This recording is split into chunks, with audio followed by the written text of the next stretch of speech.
Pemirsa, Presiden Prabowo Subianto memanggil Menteri Energi dan Sumber Daya Mineral (ESDM) Bahlil Lahadalia usai rapat terbatas di Istana Merdeka Jakarta.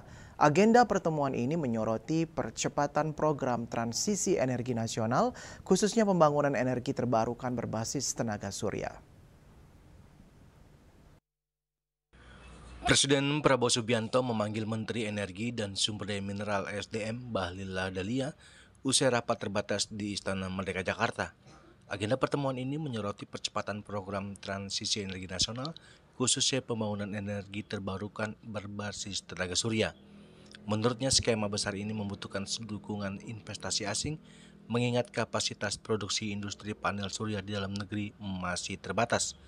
Pemerintah, lanjut Bahlil, akan mendorong kemitraan antara pengusaha nasional, BUMN, dan investor internasional.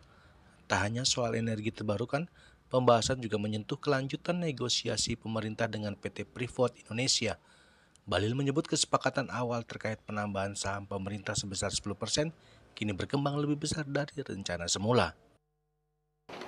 Rapat pertama, habis itu dipanggil lagi, kita bahas tentang percepatan untuk transisi energi.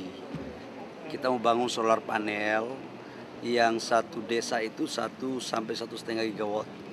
Jadi ke depan itu kita akan bangun kurang lebih sekitar 80 sampai dengan 100 gigawatt.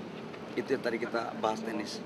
Yang kedua kita juga bahas tentang beberapa perkembangan terkait dengan kelanjutan daripada Freeport. Saya dipanggil untuk ditanyakan tentang kesepakatan, dan tadinya awalnya kan kita sepakat untuk penambahan saham 10% Freeport. Tapi tadi berkembang negosiasi yang insya Allah katanya lebih dari itu.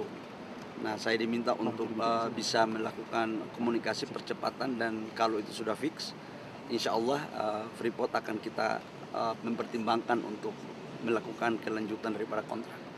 Dan sekarang kita tahu bahwa kondisi di Timika, di underground, itu ada terjadi longsor, dan saya sudah melapor kepada Bapak Presiden, dan tim kami sudah ada di Timika sejak beberapa hari yang lalu.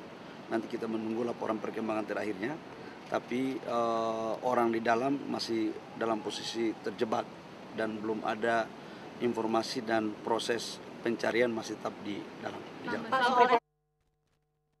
Dari Jakarta, Julius Soeharta dan Ketut Sumadiasa melaporkan.